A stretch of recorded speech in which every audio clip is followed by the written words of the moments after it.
It's time to accelerate. Hi, I'm your host, Andy Paul. Join me as I host conversations with the leading experts in sales, marketing, sales automation, sales process, leadership, management, training, coaching, any resource that I believe to help you accelerate the growth of your sales, your business, and most importantly, you. Hello, and welcome to Accelerate. This is another edition of Frontline Friday with my notable guest, Bridget Gleason. Bridget, how you doing? I like it, Andy. Notable. We've changed it up a bit. Well, that's fantastic. We talked about that last week. You had suggested that we do that, and I know. And so, well, yeah. I like, and that feels good. I like when my ideas get executed. I'm nothing if not compliant. Okay. Well, the good. That totally works for me. So, actually, we're going to lead off with a question that someone had submitted in response to our requests to have listeners submit questions. And this question, it's sort of a broad question, but I thought it ties into the topic we're going to talk about today. So the question was, somebody sent me via LinkedIn, was, geez, how do I find a sales job? You know, what's the best way about going? This is somebody has a sales job, but is transitioning from one company to the next. What's the best way, they want to know, to go out and find a sales job? And they were looking at inside sales role. Good question. It's funny. I had somebody ask me not how to get into it, but navigating the career once they were in it. Well, I think for somebody right out of school, the most common path that I've seen is starting as a BDR or an SDR, depending on what the company calls them. Right, but this person's actually done that. So they're saying, okay, either how do I find another SDR job, or they're looking at the mechanics, I guess, is LinkedIn the best way they should be going about it? Is, work their network, and I just thought I'd throw that out there first because, I've got some thoughts as well.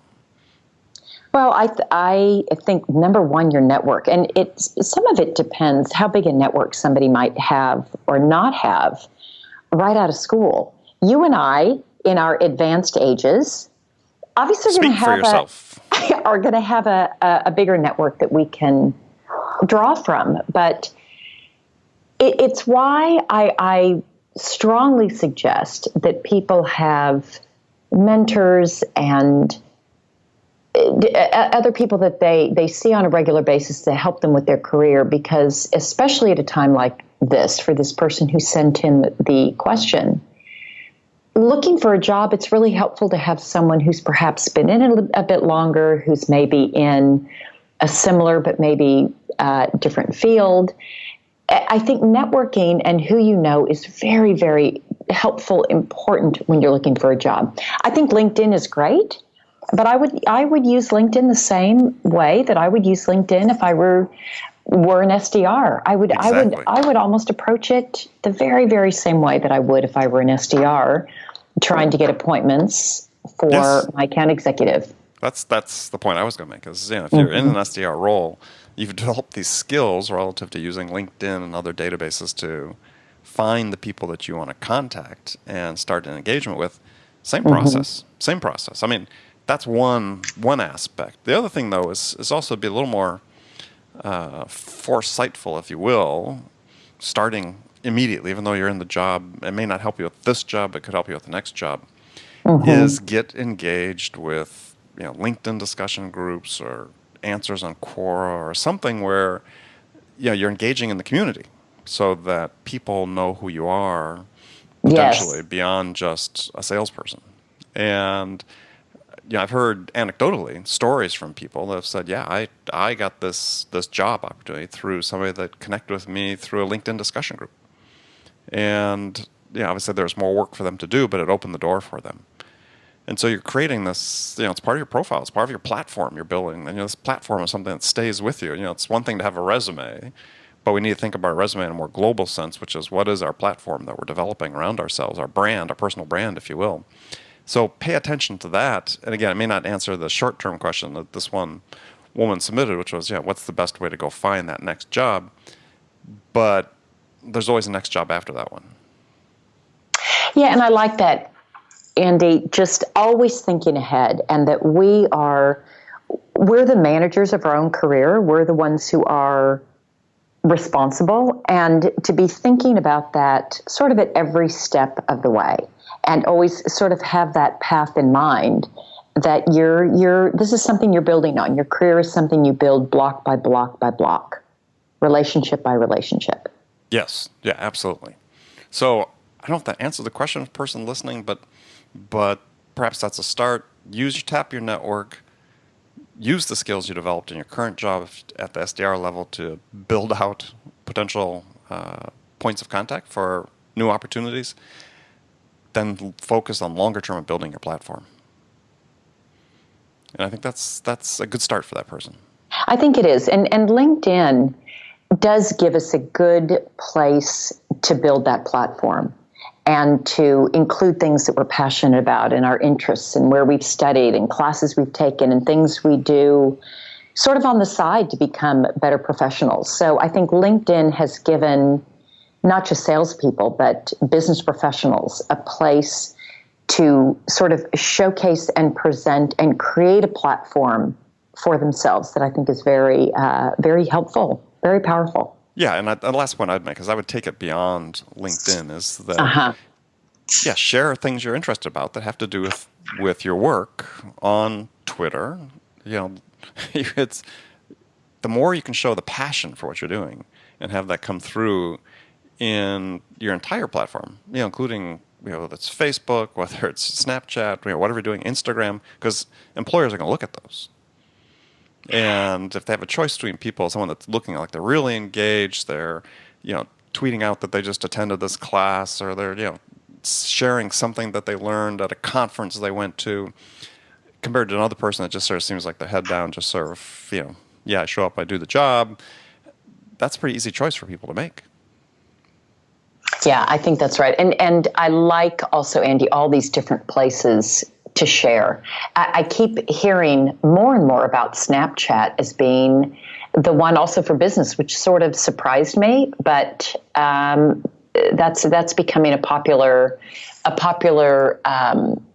avenue and place where business is also happening, which I think is very interesting. You got to kind of always pay attention. Yeah, well, and big brands are using it to tell their story, and other people that aren't big brands are using it, you know, to tell stories and to engage their audience. And do we start to think about that as individuals? You know, if we have a brand and we're focused on a brand, the brand has customers or an audience, if you will.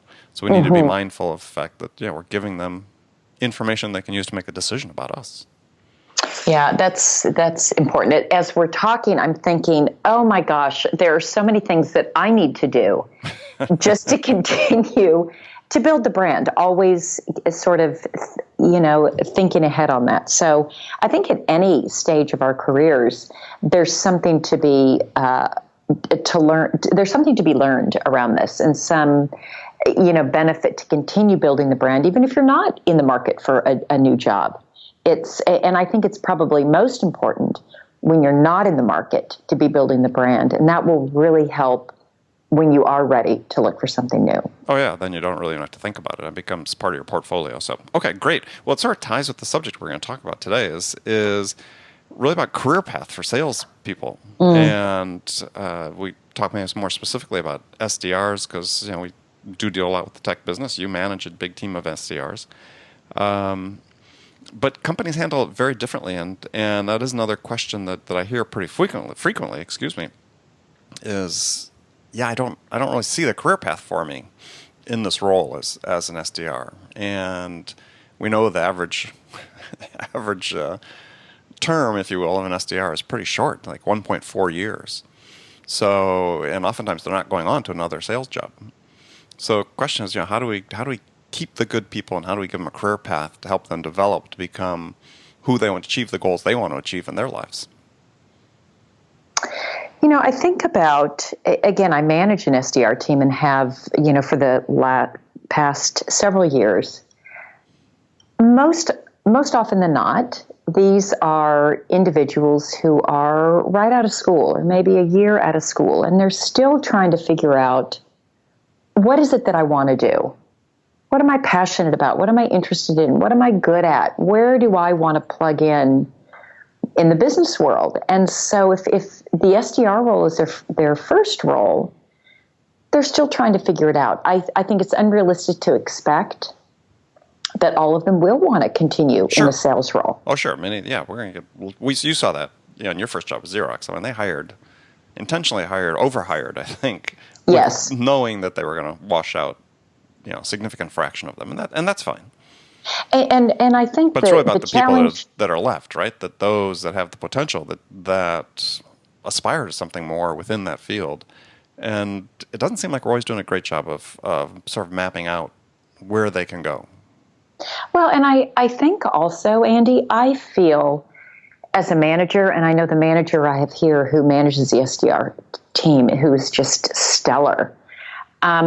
It's caring about the careers of these individuals, whether or not they want to go into sales. It's looking at the role of an SDR manager as beyond and more than just, okay, how do I identify the ones that want to go into sales and then and really focus on those? I think it's maybe the philanthropic human part of me that feels a real obligation to people coming right out of school to help them find what it is, even if it's not sales. So having said that, we had somebody who started as an SDR here at Sumo Logic, and after several months in, she realized, you know what, this isn't exactly what I want to be doing. And said very nicely. And she went and took, I think, a role at doing PR. And I don't know, maybe PR will or won't be what she really wants to do, but through the one-on-ones with her manager, they worked through that transition, I think, very seamlessly and without drama. That if it's not the right fit, let's move on and keep going. For the ones that want to stay, I think there's a couple of things to look at. One, do they want to move into a sales role? Is that the path? Is they're on it and interfacing with sales reps? Do they want to move into sales role? That's one avenue. Another avenue I see is that there's some of them that say, you know what, I really like the product, I like the people part. I think I'd feel more comfortable in the account management side. It's a little bit more relationship oriented. I'm not sure about the new business acquisition piece. There's that account management route. I've seen others. Sumo Logic is a technical product. I have individuals and have had individuals on the SDR team. I had this at Engine Yard also, who decided to go into a more technical role. So they became sales engineers, and that's the path that they want to be on. Others have said, you know what, I love the company, love what we're doing, believe in it, love the product. I don't think that sales is right for me. Is there something in, gosh, I had somebody, he wasn't an SDR, but he was a sales rep that he was pursuing product management. Another looking at marketing and events. So I think if they love the company and it's a good fit and they're passionate about it and they really resonate with what the company is doing, there may be opportunities within the organization, especially if you have a really high-performing individual. And so there maybe are places within the organization that fit. So I like to think of the SDR role is this is really their first exposure in many instances to business, to careers, to what does this look like and how can I help them navigate that early path of where they want to go and what they care about. Right. So, but the question, sort of the larger question though, is, and it's been phrased to me in a recent interview I did with someone that this is sort of a generational issue, is that it's like we've come full circle, is when you and I got started, or at least when you got started. I'm not as old as you are. That's right. That's fine. Is the path was pretty well drawn. You knew what the next, if you did well, you knew what the next role was. Not necessarily where the location was, but you sort of knew. And similar to me, I knew that I did well. What happened to me, 18 months, I was a manager in my office. The next step was to go be a a manager in a remote location, and then I could get a branch management job, and so on. And then it seemed like for a lot of companies, especially in the tech space, sort of became less willing to sort of have that sort of tightly drawn out. There's a lot more ambiguity about the career path. But now, again, this interview I had with this VP of sales at a large tech company was what they're finding is that his impression was that millennials want to know what that path is. Not that they necessarily want to follow it, but they sort of need to have that spelled out. And so, are we doing enough to spell that out? Because maybe that's part of what the turnover comes over is that people, there's too much ambiguity, and after investing a year and a half, yeah, that's a tough job to do for more than a year and a half. If they're doing a good job, they really want to know what that next opportunity is. I think we're doing a horrible job. I don't think we're doing a good job. And I think there is too much ambiguity. And I think we're getting better. And I think I see some companies doing better than others. I think it's easier to have it spelled out if you want to go do this traditional path. SDR to junior account exec, then you're an account exec, then you're saying that path is well defined. Well, millennials don't necessarily want to go down that prescribed path. And so I think there are these different forks in the road that create a more complicated matrix of choices than we had in the past. We had a choice. This is the path. Okay, you get on at this point and you're on a train. And the train does not have a lot of different places it's going. It's going from point A to point B, and there's several stops in between. And that's really changed. There are a lot of different veering off points that make it more complicated to map. And I think that's where it's a more complicated exercise to try to create this map. I think too that sometimes, and I've had this challenge at various points in time at different companies, is someone may be ready to go to the next step, but perhaps the company hasn't grown fast enough to accommodate that promotion or that next step. Maybe that position isn't available yet, or let's say they want to go to a different department that role isn't available yet. So sometimes it's hard also to map a person's progress with the growth of the company and where the company's growing and what the needs are of a company. So I think I don't think we've done a great job of it. I think it's on people's minds that we do need to do this. But I don't think it's also as easy, Andy, as when you and I were on this path when it was, I wasn't thinking, I'm starting in sales. I wonder what my choices are if I start in sales. I knew. I didn't think that. My choices are to keep going down this path. Okay. Yeah, well, I think that's a good point. I mean,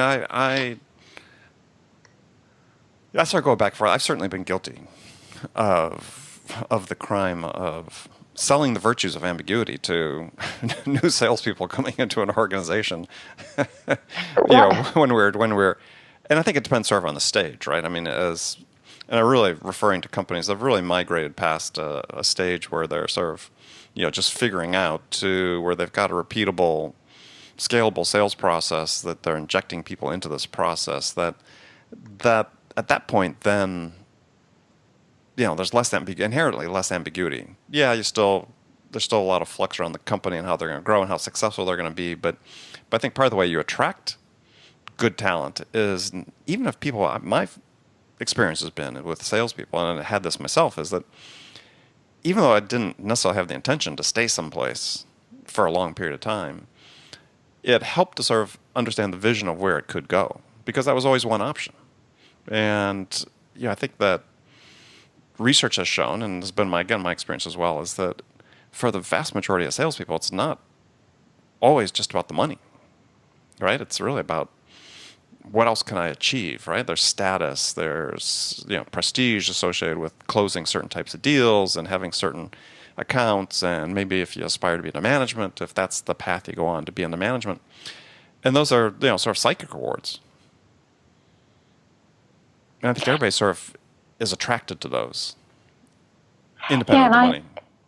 Yeah, and I would agree with that. I'm seeing that more and more, that money is a component, and it's not to be ignored. People care about it, but it's not the only thing that they care about. And you and I have talked about this term, coin operated. Salespeople are coin operated. And I really bristle at that because I don't think. Yeah, you don't believe that, but people say that about them, yeah. They say that about them. And I think salespeople are not so single-threaded. And as you point out, they want to work with people that they enjoy. They want to be challenged. They want to feel like they're achieving something. They want a sense of pride in what they do. There's a lot of things that go into their satisfaction and how long they'll stay on a job. And it's not just paying them the most. Absolutely not it. And studies confirm that over and over and over, that we're doing ourselves a disservice if we treat salespeople like they are coin operated, and that's the only thing that matters, and we can essentially buy them. And particularly with the millennial generation, I think they are not easily purchased. Yeah, that's not the only thing that matters to them. Right. Well, we have sort of this interesting evolution of what's happening in sales, is that in certain segments, and I think this is absolutely a growing trend, there's increasing specialization in the roles within sales. And there are some people that, like Justin Roth-Marsh with his book, The Machine, advocates it's not going far enough in terms of specialization, and that if you take it to its sort of logical extreme, that sales reps, so if you become so specialized that to some degree it almost becomes a little more automated, because their responsibilities are much more narrow and it's much more of a repetitive process.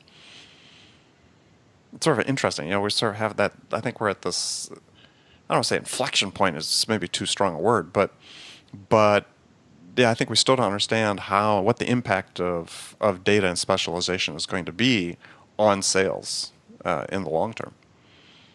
Yeah, data, specialization, and also technology. Well, yeah, assuming technology drives all of that, right? Yeah. Right, and just how much of that, when we talk about specialization, how much of that is going to be done by just in the background through technology? There's a lot that's going to be done there too. And what I see happening, and hope continues to happen, is that the sales rep's role is going to get more interesting. And it may be specialized, but it's those parts of the sales process that cannot be automated, cannot be wrote, can't be done with a script, can't be templated. I think that really the human piece of it that is very difficult to replace. So it'll be really interesting to watch how this all evolves over time, and how technology and, as you say, specialization plays a role, and how that affects the role of the salesperson. And I think if somebody's looking at managing their own career path, independent of what a company might offer, is, to your point, especially in the B2B complex sale, and down some degree, we'll say, I'm not sure what level of complexity yet, but we'll just say the complex sale to the enterprise, B2B, is, if you're managing your own career path, is building up your skill set, building up your business acumen to be able to understand the customer's problems, being able to ask great questions. You can pretty much map your own career path if you maintain those types of high-level proficiency in those skills and that knowledge. And that probably for me is the baseline advice for everybody in terms of career path, is develop that. And then you can be like my notable guest here, Bridget, have your choice of where you go, because you'll be in demand, because you have those person-to-person skills. I mean, those are I call it the last mile, right? The last mile that you're selling, person-to-person. If you can master that, then there's always going to be a career for you in sales. Yeah, and if people buy from people.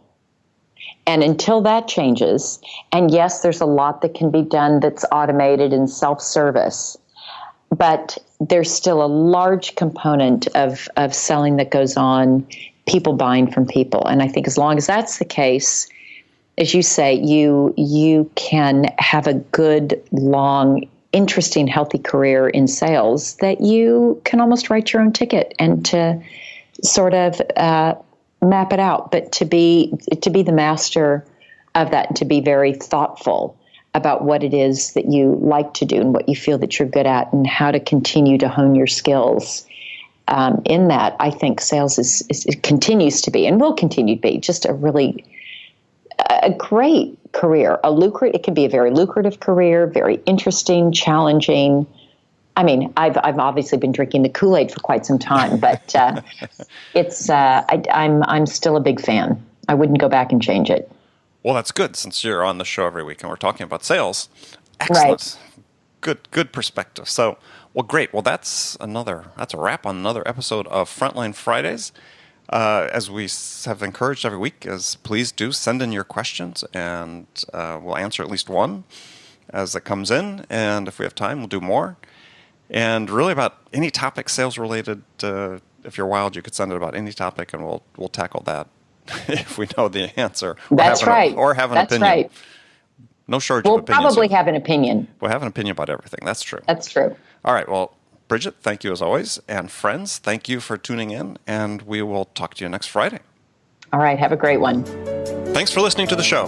If you like what you heard and want to make sure you don't miss any upcoming episodes, please subscribe to this podcast on iTunes or Stitcher.com.